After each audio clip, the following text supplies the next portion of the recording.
Voilà, l'enregistrement a commencé. Oh. Mais c'est un tas d'Ishmaïa, hein. On va essayer de faire la fin du Sefer Melachim Aleph. On va essayer de récapituler ce qu'on a dit la semaine dernière chez Monsieur Emmanuel Lyon.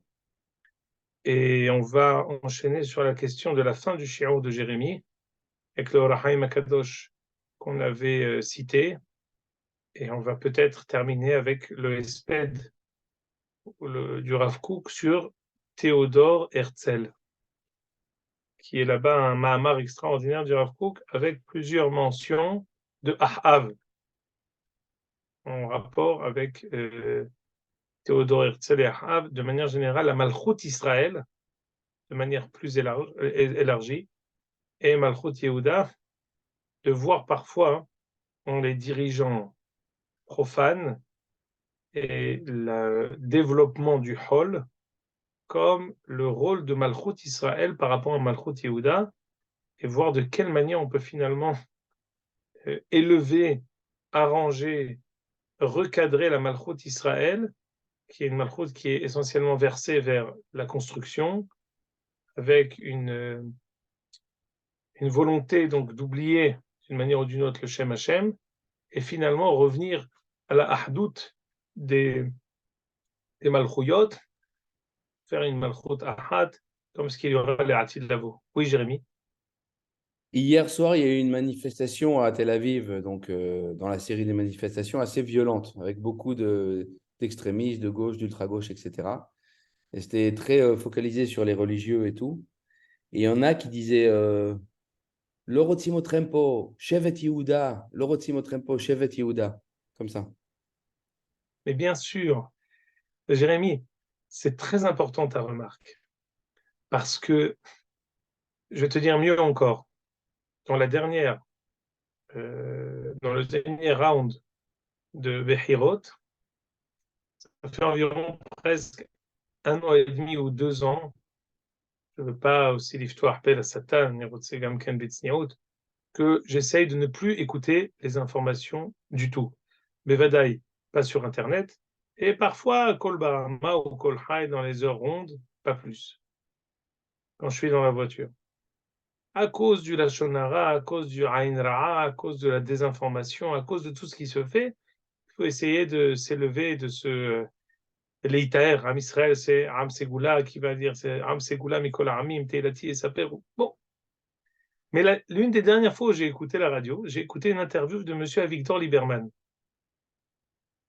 Et figure-toi qu'Avigdor Lieberman, dans la dernière round de Bechirot, qu'est-ce qu'il dit? Il dit, Tzarech leachlit, haim ata rotze otano, ata rotze Smotrich ve'et Harav Tau. Ribono shel olam. Toute personne qui s'y connaît un peu sait qu'il n'y a pas tellement de points communs entre Smotrich et le Rav Tau. Smotrich, en aucun cas, est le Talmid du Rav Tau. Smotrich, c'est un monsieur qui est très bien, qui véhicule des très bonnes idées, mais on peut lui donner beaucoup de Nekudot route, mais ce mérite d'être un Talmid du Rav Tau, on ne peut pas lui attribuer. Mais quoi? Qu'est-ce que ça veut dire? L'opposant, c'est au fond de lui qui est son principal opposant. Toute personne, quand il y a deux personnes, Gam im ihulo hazé mazle hazé, même si lui, il sait pas inconsciemment, il sait qui est son antagoniste le plus profond. Quand ils disent Shevet Yehuda, hein, ça paraît quelque chose d'une sisma, mais en fait, ils disent au fond d'eux la personne qui les dérange le plus. Ils disent quelle est la personne qui est leur antithèse la plus grande contre qui ils se lèvent. Monsieur Lieberman, je ne connais pas exactement quel est son érudiment. Je ne sais pas exactement qu'est-ce qu'il veut, mais il sait une chose. Il sait que les idées du Rav Tao, son plus grand détracteur, son antithèse la plus profonde, c'est le Rav Tao. Pourquoi? Mais il ne connaît pas ses livres, il ne sait pas ce qu'il dit. Non, parce que d'une manière inconsciente, comme la Natsrout, elle sait que de manière inconsciente, son plus grand ennemi, c'est le judaïsme. Eh bien, les personnes, quand ils viennent pour s'opposer à quelque chose, ils savent dire inconsciemment le vrai opposant, le point de vue le plus opposé, son antithèse, sans savoir vraiment et profondément pourquoi c'est son antithèse. Donc quand tu dis ce qu'ils disent chez Yehuda, hein, eh ben, ils disent en fait vraiment le fin mot de l'histoire. Quand M. Lieberman, il dit, le Rav Tao, il dit en fait, contre qui on se lève? Quelle est l'antithèse de tout ce qu'on est en train de faire? Nous, on vient véhiculer, dit M. Lieberman, des idées libérales, le postmodernisme, la hiloniout, le fait de ne pas vouloir avoir aucune kfiadatit, chose qui peut avoir, dans toutes ces idées-là, il peut y avoir 1%, 2%, 5%, 10% de vrai. On veut obliger personne, si on est d'accord, on veut amener les gens à une compréhension et à un choix personnel, on veut forcer personne, on veut en rien. Toutes ces choses-là, c'est des idées qui peuvent être en soi des bonnes idées, mais elles paraissent et elles apparaissent d'une manière les plus mauvaises, avec toutes les scories possibles. Et inconsciemment, quand il y a deux antagonistes, et ben, l'antagonisme profond, il fait surface et il émerge, et c'est ça le fin mot de l'histoire. Donc quand ils disent Shevet Yehuda, ça fait exactement référence à ce qu'on est en train de dire, mais on sait très bien, on a sonné le chauffard. La dracha que j'ai faite avant de sonner le chauffard, j'ai dit le deuxième jour, que le Rav Kook en 1933, avant la montée du nazisme au pouvoir, il avait fait une dracha à la Houvat, Rabbi Yehuda Hassid à Yerushalayim. Tous les Hachmei Yerushalayim sont venus prier à la Houva Vatikin de Rosh Hashanah. Alors, Rav Kook avait fait une dracha en disant, on dit dans la prière, Tekar beshofar gadol lecherutenu. Il y a plusieurs shofarot. Il y a un shofar shel Aïl, c'est Elo shel Yitzhak Avinu. Il y a un shofar des autres Behemot, c'est pas Meouda, mais c'est pas mal. Il y a un shofar de Behemat Mea, qui est pas soul. Mais si on n'en a pas d'autres, on le fait, on fait sans bracha. Il dit, on arrive à un moment où le kibbutz Galouyot vient et s'impose à nous. On peut décider de faire ce kibbutz Galouyot de la meilleure manière. Revenir à Sion pour être Am Segula Mikola Amim avec la Torah, les mitzvot et être hors la goyim. C'est Elo Shel Yitzhak Avinu. On peut revenir en Eretz Israël pour Miklat Batoua, être Am Kechol Amim, être un peuple, Avat Amoledet. C'est Gam Shofar Tov, Charles Varech Alav. Parce que finalement, ce chauffard, il va nous amener aussi à la Toda'a du Kodesh. Ou alors, si on ne fait ni l'un ni l'autre, alors Umot Ta'olam viendront et sonneront avec un chauffard Behemat Mea, sur lequel on ne fait pas de bracha, et nous forceront à regagner Eretz Israël, et on reviendra contre notre gré en Eretz Israël. C'est ça la dracha que le Rav Kook a fait la dernière fois qu'il était sur cette terre-là. C'était son dernier Rosh Hashanah. Et la même année, il y a eu la montée de Hitler au pouvoir, qui était celui qui nous a forcé à regagner Eretz Israël contre notre gré. C'est ce qu'on appelle chauffard Behemat Mea. Alors moi, j'ai dit la dracha suivante, qu'on prie quand on sonne le chauffard par rapport à la Houma, qu'on puisse faire Tekiat Shofar Gadol, Tekar Beshofar Gadol Lecherutenu. C'est quoi? C'est un chauffard qui va nous amener tous à la Toda'a Malea, à la conscience pleine, que nous ne pouvons plus rester avec ce schisme de Malchut Yehuda et Malchut Israël. On est arrivé au moment où Malchut Israël doit avoir la conscience que on ne peut plus se suffire d'un sionisme qui est sionisme profane, un sionisme qui ne connaît pas le Shem Hashem. On est obligé maintenant de faire un alliage, de faire une Aetz Yehuda ve'Aetz Ephraim ve'ayu le'Aetz Echad biyadi. On a besoin de faire maintenant une britzat derech, faire une kriat Shem, d'enfoncer une porte pour qu'on puisse avoir le nom de Hakadosh Baruch Hu qui apparaît sur tous ces édifices qui sont a priori hol, mais comme ils sont en Eretz Israël, c'est des édifices qui n'attendent que la Neshama qui soit insufflée en eux. Et d'une manière assez absurde, je reçois un mail d'informations de différents sites. J'ai vu un mail qui dit que M. Trump dit que quand il reviendra au pouvoir, il veut faire des lois draconiennes pour réinstituer les genres masculins, les genres féminins, annuler et abolir les, euh, les opérations pour des mineurs, pour leur changer les genres, parce que c'est ce qui s'appelle italelut ve'achzariyut sur des personnes qui sont des personnes mineures. Et c'est fou que dans tout ce monde de personnes qui se disent tous conscientes, il n'y a qu'un fou qui est capable de dire la vérité que personne n'ose dire. C'est quand même fou, c'est terrible. quand j'entends des personnes qui sont dans d'autres shiurim, j'ai des élèves qui me disent qu'ils sont à Google, il y a 3 toilettes pour les hommes, pour les femmes et pour les gens qui sont ni l'un ni l'autre. C'est fou. C'est la culture américaine qui apparaît ici en Israël. Et il y a un fou sur la terre, qui s'appelle M. Trump, qui est capable de dire non, je vais arrêter cette folie. Une personne qui est capable de dire le seul pays démocratique dans le Moyen-Orient, c'est Israël. C'est terrible. Et on attend maintenant, finalement, une britsade derrière, même parmi nous, qu'on redevienne, on va dire, lucide dans ce monde de fous. Ce monde où la nature même, la nature humaine, on peut même plus la dire de peur de se faire lyncher.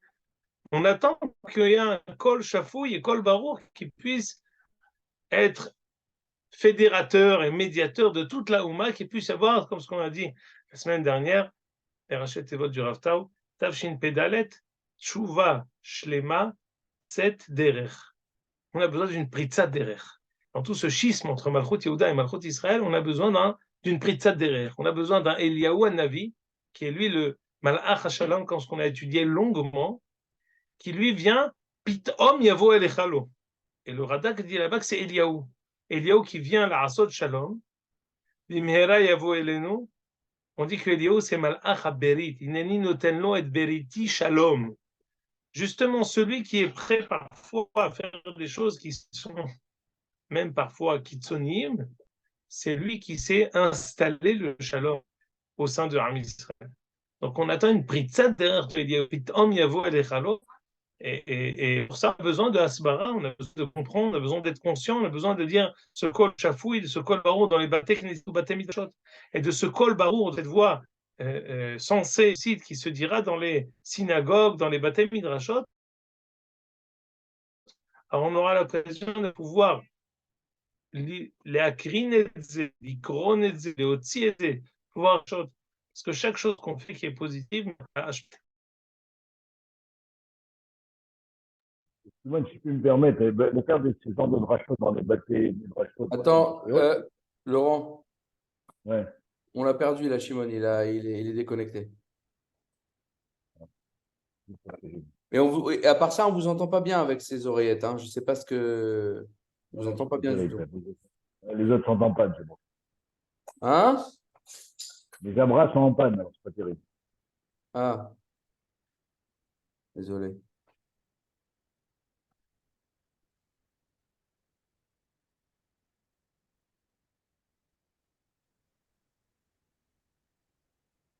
Shimon, on t'a perdu là pendant. Kol Beseder, Jérémy? Ouais, on t'a perdu pendant quelques secondes. C'était moi ou c'était toi? Ouais, c'était moi ou c'était toi? A priori, c'était toi parce que nous, on est tous restés là. Bon. Oh, ben, c'est d'accord. Et c'est juste quelques Alors, secondes. Hein. je reprends. J'ai vu. Ouais, j'ai vu. Il n'y a pas de problème. Alors, je reprends. Parce que l'enregistrement aussi, il a repris. Ce que je disais, c'est qu'on attend une pritza derrière. Pour avoir cette pritza derrière, on a besoin d'une voix lucide qui est dite. Et cette voix lucide, elle, makagalim, elle a un écho mais en dehors des baté knessiot et baté midrashot. Et c'est ça ce qui permet. Il y a eu récemment un kenes nashim à Har Homa.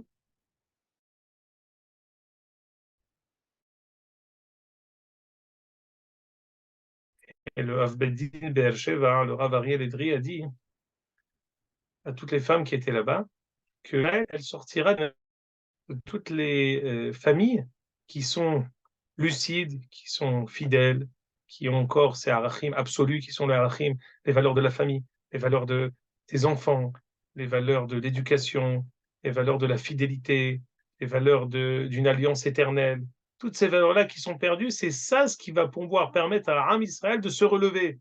Et le fait même qu'il y ait des couples, des familles qui ont des enfants, beaucoup d'enfants, qui marient leurs enfants, qui ont des petits-enfants, qui participent, on va dire, à cet effort de toute la Oumma, qui est maintenant c'est un effort de l'humanité qu'il faut faire pour pouvoir faire sa voix, cette voix lucide pour l'humanité entière. C'est cette britzat derrière qu'on attend qui viendra par le biais de Eliyahu Navi, qui était le malach face à Ahav et Yehoshaphat. Et ce sera le malach aussi, les Ati Lavo, Ad Kan pour la Akdama. J'espère que vous avez été avec moi et que j'ai été entendu pour tout ce que j'ai dit. Metsuyan. Maintenant, on en vient, parce que c'est rachou aussi cette remarque, parce qu'on voit que finalement, c'est extraordinaire. On a fait la remarque la semaine dernière que jamais les Malchei Yehuda n'ont reconnu les Malchei Israël. Pour eux, ça a toujours été une sorte de déni de Malchut Israël. Ils n'ont jamais reconnu qu'il y avait une autre Malchut. Malchut Yehuda, c'est ça. Malchut Israël, c'est-à-dire c'est des charlatans. Mais c'est, on va dire, une erreur. On n'a pas d'interaction avec eux. Et pour la première fois, Yehoshaphat se tourne vers Ahav pour une guerre en vue, et donc par là, il le reconnaît. Je disais récemment à quelqu'un qui veut s'auto-proclamer une organisation. Par exemple, je veux faire l'organisation des rabbinim d'Amérique du Sud. Imaginons qu'elle n'existe pas. Je m'autoproclame, moi, grand rabbin de cette igoud des rabbinim d'Amérique du Sud. Je mets 2, 3 autres rabbinim aussi qui sont des rabbins lambda. Je fais un premier kenes et j'invite qui? Le grand rabbin du Venezuela, le grand rabbin de Caracas, le grand rabbin d'Argentine et du Brésil, et je les fais parler. En les faisant parler, je me donne une légitimité parce que je fais parler des personnes qui sont officielles. Lorsque Yehoshaphat, il se tourne vers Ahav, il donne une légitimité à Malchut Israël. Le fait qu'un officiel se tourne vers Malchut Israël, il lui donne une légitimité. Et cette légitimité-là que Yehoshaphat va donner à Ahav, elle va donner en fait la possibilité à Ahav de pouvoir émerger, de pouvoir peut-être faire teshuva dans cette malchut, dans cette milhama avec Aram, Aramot Gilad. Et c'est ce qu'on a étudié la semaine dernière, je vous le dis brièvement. Yehoshaphat était parti voir Ahav pour dire que Aram veut se battre contre lui. Ahav a dit, il n'y a pas de problème, on va faire la guerre, mais à condition qu'on demande, dit Yehoshaphat, on va en guerre à condition qu'on demande aux vrais Nevi'im, pas aux imposteurs, mais aux Nevi'im qui sont des prophètes qui sont connus. Ils vont se tourner 4 fois vers des Nevi'im. Ahav va vouloir dire, je ne me tourne pas vers des Nevi'im qui sont parfois de mauvais augure pour moi. Yehoshaphat, il lui dit, non, écoute, on se tourne vers les vrais Nevi'im, quelle que soit leur réponse. On veut Dvar Hashem, on ne veut pas autre chose. Et on va se tourner vers Michaïo ben Imla, on va se tourner vers 400 Nevi'im, on va se tourner Tzidkia ben Kenaana, on va se tourner encore vers Michaïo ben Imla. Et à chaque fois, il va y avoir des différentes réponses, sauf la dernière fois. Ils vont lui dire, allez ve'atzlach, va en guerre. Encore, ils vont lui dire, allez ve'atzlach, va en guerre. Après les 400, ils vont lui dire aussi, allez ve'atzlach, Tzidkia ben Kenaana, il va prendre une corne pour lui dire, avec cette corne-là, tu vas tuer Aram. Jusqu'au moment où Yehoshaphat intervient et dit, je te demande de me dire rien que la vérité, il faut que la vérité, Shem Eloké Israël. Et à ce moment-là, Michaïo ben Imla dit, non, écoute, tu vas aller là-bas et Am Israël sera comme un troupeau sans son dirigeant. Autrement dit, Yehoshaphat reviendra sans Ahav. Et Ahav sera tué pendant cette guerre. Cette guerre qui se passera à Ramoth Gilad. On a étudié la semaine dernière que la raison pour laquelle Ahav a refusé de croire à cette névoa, parce qu'il fallait les tamem hazon. Pourquoi les tamem hazon? Il fallait concilier 2 névoot qui ne correspondaient pas. La première, que Ahav sera tué sur le champ de Navot à Israëli. Le deuxième, que Michaïo ben Imla dit, tu seras tué dans cette guerre à Ramoth Gilad. Donc c'est pas possible. Eliodi, il va mourir à Shomron, que Ahav mourra à Shomron. Et Michaïo ben Imla dit, tu mourras à Ramoth Gilad, c'est pas le même endroit. Il y en a un des deux qui dit faux, je préfère Eliaou, tout se passera pour le bien. Et on a vu en fait, Michaïo ben Imla lui a dit que tous les Nevi'im qui ont parlé précédemment sont des imposteurs. Ils n'ont pas dit la vérité. Ceux qui disent la vérité, c'est moi.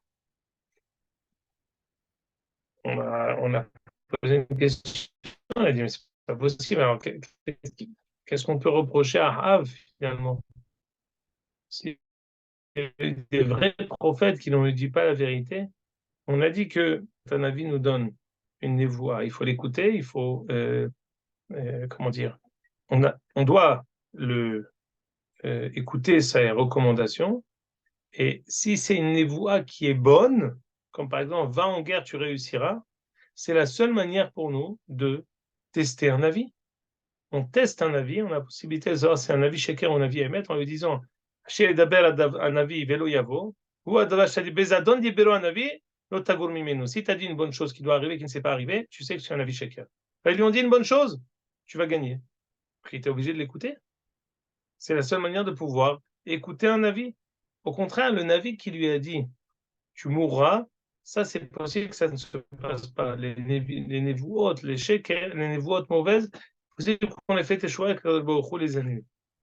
Quelle est la possibilité pour nous de croire l'un ou l'autre? En plus de ça, de quel droit Michael Ben Yimla lui dit, écoute, tous ceux qui ont prophétisé, c'est vrai, mais c'est le Ruach Navot, le souffle, la Neshama, la personnalité de Navot que tu as tué, qui a été envoyé par Akadosh Baruch Hu pour tromper les Nevi'im.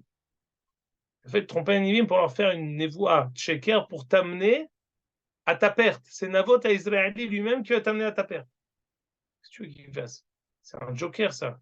C'est vrai, c'est ce qu'Akadosh Baruch Hu les a inspirés, mais s'il les a inspirés à fond. Mais on n'a pas compris, on n'a plus de Nevi'im si on peut dire une chose pareille. Quelle est la valeur d'une affirmation pareille? Alors là, je vais vous dire, et vous regardez le Orachaim Akadosh.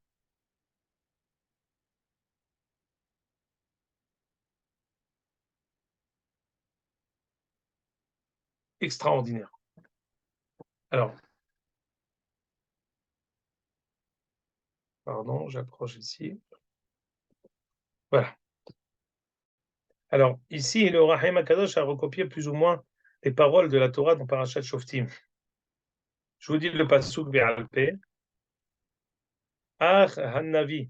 C'est-à-dire, si tu peux le sortir, Jérémie, c'est bien. Tu crois que tu peux sortir? Mais même sur Wikitext. Devarim, Perek, Yud, Het. Ah, c'est juste au-dessus peut-être. Remonte un peu. Ah. Yud, Het, Kaf. Ah, ça, c'est que le Orachaim. Yud, Het, Kaf.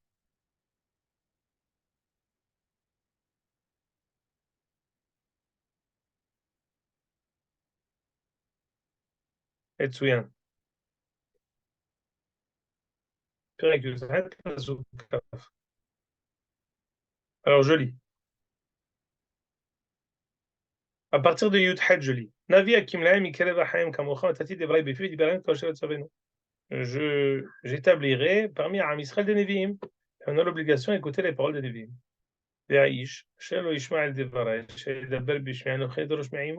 Toute personne qui désobéit au Navi sera punie par moi. C'est une obligation d'écouter les paroles du prophète.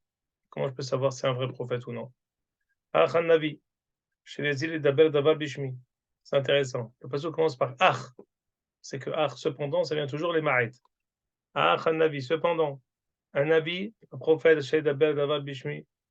Veloïa Davar Veloïavo. Qui a promis quelque chose qui doit arriver et qui n'est pas arrivé. Ah, pardon. Il va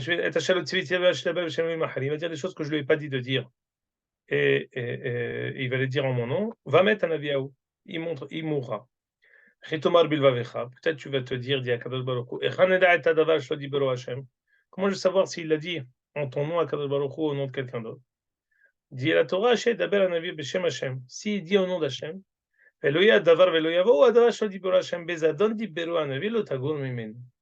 s'il l'a dit au nom de Dieu et ça ne s'est pas réalisé, tu sauras que il l'a pas dit en mon nom. Les psukim ne sont pas très clairs, il y a beaucoup de répétitions, il faut le dire au nom de Dieu. De quoi s'agit-il? Écoutez-le maintenant, le Rahaim Akadosh. Sarich Lada'at. Monsieur Rahaim Akadosh, systématique, va poser 4 questions. Omro Ach. Sur quoi Ach? Comme Omro Asher Yazid. Quoi il va dire de manière délibérée. Bet. Omro Vechitumar Bevecha Shedaber Velo Yadavar. Pshita. Sheim Lo Yeh. Mashet Tziva Shodiber Adavar. Si ça ne s'est pas passé, c'est sûr que ce n'est pas Akadosh qui l'a dit. Pourquoi on a besoin de toute cette redondance? Également, qu'est-ce que dit Hachem Daber Beshem Hashem? Pourquoi il n'y a pas marqué Hachem Daber Bishmo? On l'a dit avant, Beshem Hashem dans le passage précédent. Dernière chose, ou Adava Shelo Dibero Hashem. Bon, écoutez bien maintenant, il va expliquer tous ces psukim-là à propos de l'épisode de Ahav, Yehoshaphat et Michaïo ben Imla. C'est un peu long, mais pas très long. Je vous donne de manière globale ce qu'il va dire, comme ça on va avoir plus de facilité à le lire sur le texte. C'est extraordinaire. Regardez la Chokhmah des Hachamim Sfaradim. Le koach du pshat et du diouk des Hachamim Israël, c'est extraordinaire. Il va dire que quand le pasuk dit Beshem Hashem, il dit fais bien attention à ce qu'il dit les choses au nom de Dieu ou au nom d'un roi.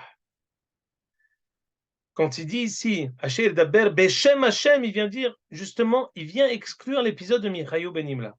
Il dit là-bas les Nevi'im, quand ils vont parler au nom du roi Navot. Ils ne vont pas dire qu'ils parlent au nom de Akadosh Baruch Hu. C'est que lorsque Yehoshaphat veut leur dire Animash Bia Otrem Shetedabru Beshem Hashem, que Michaïo va donner vraiment la vraie névoie.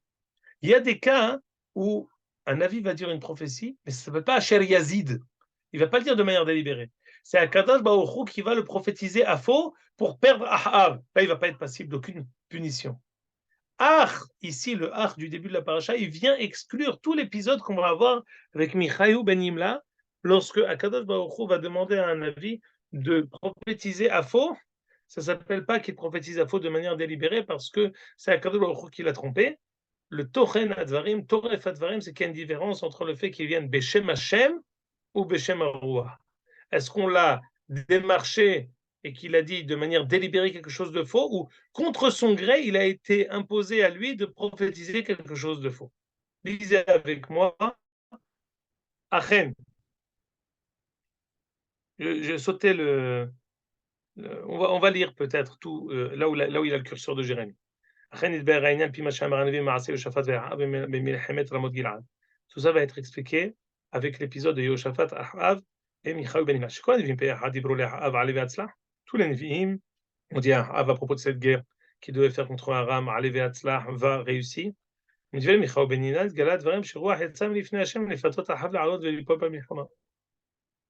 seul qui a dévoilé à Ahav le fin mot de l'histoire, c'est Michaïo ben Imla. Il lui a dit non, ils ont été trompés. Ruach Navot a trompé les Nevi'im. C'est vrai que c'est intéressant au début. Michaïo lui-même, il lui a dit Alev et Atzlah. ונתנבא כנביאים הראשונים ואמר עליו להצלח, ואחר כך בנבואה האחרונה דיבר נבואת השם ולא הועיל לפניו רוח נבות. Si רוח נבות a la possibilité de nous tromper, de tromper les Nevi'im. Alors pourquoi il a été trompé la première fois, Michaïo, il n'a pas été trompé la deuxième fois? De quelle manière il a réussi à l'Idgaber sur le roi de Navot qui a la possibilité de pouvoir, on va dire, émettre une mauvaise névoie? Et dernière chose, pourquoi finalement le roi Navot il n'a pas réussi à tromper Michaïo ben Imla la dernière fois? Deux choses l'une. Soit le roi Navot il a la possibilité d'émettre une mauvaise névoie qui trompe tous les Nevi'im, même les Nevi'im, soit elle n'a pas la possibilité. Si elle n'a pas la possibilité, donc elle n'a pas la possibilité jamais. Si elle a la possibilité toujours. Qu'est-ce qui se passe entre les 3 premières fois elle a réussi à tromper les Nevi'im et la 4e fois elle n'a pas réussi à tromper Michaïo ben Imla? Pourquoi finalement Michaïo il a dévoilé que à Ahav, que Akadosh Baruch Hu voulait amener Ahav à sa perte pour qu'il soit tué pendant cette guerre? Alors là, écoutez bien. Achen. Papa, Oui.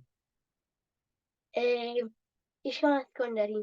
יש כמה סקנדלים, אני מבקש ממך לחזור, אני באמצע שיעור. בבוקר. תספר לי אחר כך, אני באמצע שיעור. תסגור את הדלת בבקשה. תודה רבה. Pardon. D'habitude, je suis fermé dans une chambre à clé. Mais là, comme j'ai changé d'endroit, donc là, je n'ai pas l'occasion d'être fermé. Achen. הן הדברים אשר השם בנו עמדו לפי הכל גלוי סוף לפני הבורא כי יבוא זמן שתצא רוח מלפניו. Akadosh Baruch Hu, dans la paracha de Shoftim, il a pris en compte que Beyom min hayamim, il y aura un roi qui va venir tromper les Nevi'im. Vetata'e Nevi'im, ve'agam shesheker dvivot dvaro, im kol ze anusim hem. Les Nevi'im ne seront pas passés d'aucune punition parce qu'ils ont été forcés à prophétiser à faux. Les Zek, Shebal Tzavot Onesh Hanavi, quand Akadosh Baruch Hu vient stipuler la punition d'un Navi qui va donner une mauvaise névoie. Il y a un cas où il dira une chose qui ne se réalisera pas et malgré tout, elle ne mourra pas. Il dit que Klomar, Achar Yazid, pourquoi il est marqué chez Yazid qui fera des choses de manière délibérée? Les Aïrcha, chez Lo Yamut et la Navi, Achar Yazid, le Daber Davar, Velomar, Aval Navi, chez Dvar Sheker, Diber Sheker, Velo Yazid, qui gon chez Itaor Ruach Navot, En Alav Ashma, qui a Ruach Be'askarmat Hashem Yatsa. המתנבאים מצידו נקיים הם מעוון. עד כאן. C'est une première digdouk que la Torah elle-même a fait référence à l'épisode qu'on est en train d'étudier. Maintenant, saute Jérémie, 2 paragraphes. Va donc. Ve'amar. Asher yedaber ve'amar. Asher yedaber anavi. פירושים הנביא יאמר נבואתו בשם השם. והוא מה שדקדק כלומר בשם השם ולא יהיה הדבר, אז תדע כי בזדון דיברו הנביא. פירוש, לא בא מצד הרוח שהתעתו והטעם, כי לא ינוח רוח שקר בשם השם הנכבד, כי השם אלוהים אמת. ואומרו, הוא הדבר שלא דיברו השם. פירוש הוא שאני אומר לך עליו שלא דיברו השם. On a une possibilité de pouvoir désamorcer le roi si on part בשם השם. Et là, on part au prochain paragraphe. Beze yi'arav le nefesh adam yichayu. Qui batehila lo iskir shem Hashem. Au début, quand il a dit Ale Be'atza, il n'a pas dit Shem Hashem. Zelo yomer el divrei haruach. Ad shenithakem Yehoshaphat. Jusqu'au moment où Yehoshaphat il lui dit je vais te poser une question. V'ani mashbi'acha. Charlotte tedaber elai rak beshem Hashem. Yehoshaphat il a eu la lucidité de dire maintenant je te demande de me dire rien que la vérité, toute la vérité, au nom de Hakadosh Baruch Hu. לומר לו התנאי שיתנה השם כאן, שידבר הדבר בשם השם. לפי מה שפירשנו, שידבר בשם השם, וזה אם יש רוח, מטעה תפנה מקום. Le roi n'aura pas la possibilité d'avoir aucune emprise sur ça. Je tourne dernier paragraphe.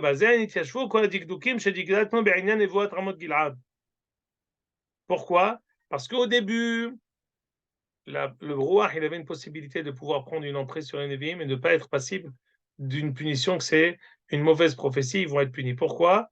Parce que le pasuk a dit Shel Yazid. Et lorsque Yehoshaphat a demandé de dire toute la vérité au nom d'Hachem, il avait ici, ça revient au Sidré Bereshit, où lorsqu'on demande une voix au nom de Hakadosh Baruch Hu, même le roi n'a pas la possibilité de prendre emprise sur le Navi. Et c'est comme ça qu'on explique tout cet épisode, que quand il y a une bonne névoie, ça ne revient jamais Rekam, sauf si c'est un cas de force majeure, si un souffle, une neshama a pris l'emprise sur les Nevi'im. Malgré tout, on a une possibilité de vérifier si c'est un vrai Navi ou un faux Navi. C'est quand je m'adresse à lui, je lui demande Beshem Hashem. Je lui demande Beshem Hashem, même s'il y a une roi qui veut essayer d'avoir une emprise sur un Nevi'im, il n'aura pas la possibilité d'avoir aucune emprise sur eux. Ad Kan, pour la technicité de cet épisode qu'il y a eu entre Yehoshaphat, Ahav et Michaïou ben Nimla. Maintenant, Nedarai Shalem Belineder, Jérémie essaie de prendre les feuilles que je t'ai envoyées. Et la 4e page. Au début, je passe d'abord la première page, je vais vous montrer d'abord. Ça, c'est la dernière. Je vais la première d'abord. Voilà. Je vais vous montrer. Essayez d'agrandir. Surtout le haut. En haut, remonte s'il te plaît. Hamisped Birushalayim. Biftirat à docteur Binyamin Ze'ev Herzl. Écrit le Rav Kook Zichrono Livracha. Il y en a qui vont dire peut-être autre chose. Shem Shin Resh Yud, chose que nous on ne dira pas. On dit Zichrono Livracha, monsieur Théodore Herzl. On sait que le Rav Kook est monté en Israël, Shnat Tesader, la même année où Herzl est décédé. Tafresh Samer Dalet. D'ailleurs, le Rav Tzouda disait à Yom Yerushalayim que le Rav Kook est monté Kaf Hetiyar Tesader. Il est monté le jour de Yom Yerushalayim, une centaine d'années avant. Donc ici, c'est l'année où Théodore Herzl est décédé. On parle ici du Hesped qui a été fait sur Ahav. Écoutez bien. Il y a un pasuk qui dit Bayom Igdal Amisped Birushalayim Kamisped Adad Rimon Bevikrat Megidon. Pasuk qui est incompréhensible. Il dit que ce jour-là, le Hesped à Yerushalayim grandira comme le Hesped qu'on a fait sur Adad Rimon Bevikrat Megidon. Ça veut dire quoi? Je saute le paragraphe. Tzech Lehavin. Mao Godela Esther. Le Targum a traduit Kemisped Ahav de Katal Yate Adadrimon. On a fait un grand, ce jour-là, quoi s'agit-il? Il y aura un grand Hesped comme le mispet de Ahav qui a été tué. On sait que Ahav, dans cette même guerre, a été tué par une flèche perdue. On a dit que c'était Naaman, Sar Tseva Aram, qui l'avait tué. Tout le Mahalach qu'on avait fait la semaine dernière chez Manu. Et on parle ici d'un grand espède qui a été fait pour Ahav. Aujourd'hui, si on avait dû faire un espède sur Ahav, je ne sais pas si on aurait fait un espède. On aurait dit Racha, il n'y a pas de espédim pour Ahav. Et malgré tout, on dit le grand espède qui a été fait sur Ahav. De quoi s'agit-il? Alors, on ne peut pas tout faire. Et je pense qu'on gardera ça pour la prochaine fois qu'on étudiera. Et Jérémie, saute quelques pages, Virchutra. Là, c'est la première. Je te demande d'aller deuxième, troisième, quatrième. Voilà, je la voilà. Si mes souvenirs sont bons. Agrandi vers le bas.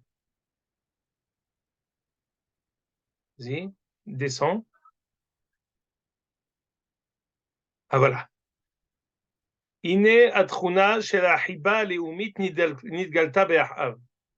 L'amour de la nation est apparu chez Ahav, chez Hibev meod et Israël. Il a été comme son aïeul qui a construit une ville en Israël. Donc, chez Reshumot Amro, écoutez bien, je vais terminer sur ça parce que pendant Aseret Mitzvah, Melamtim Zchut al Israël.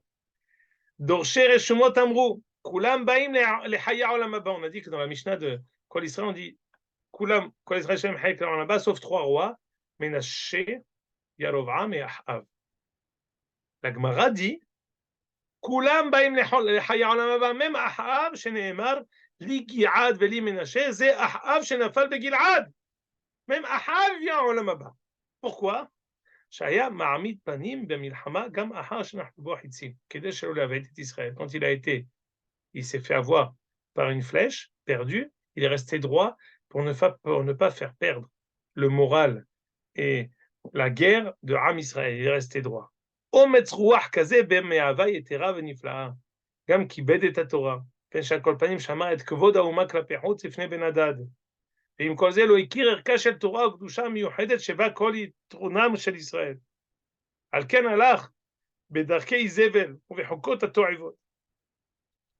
On parle ici du זכות de Ahav, que עד כדי כך יביא לחיי העולם הבא.